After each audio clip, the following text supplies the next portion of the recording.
Hello mga ka-Bex, this is another video reaction for today. Oh my goodness guys, kanigid siya ang isa sa pinaka-crush ko ever. As in lahat ng TikTok videos niya, ako yun ginatanaw o gina-follow o gina-heart. Grabe, he is superly my super crush. As in, lamig ug lamig yun kaayo si Kuya guys. Just comment down below kung ano yung name ni Kuya guys.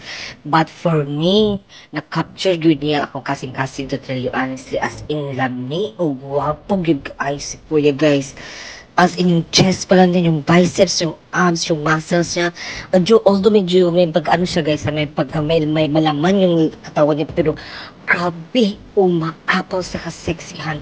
Umaapoy at lumalagablab talaga guys, promise. Mutanaw og mututok na lang gyud guys and lawes guys.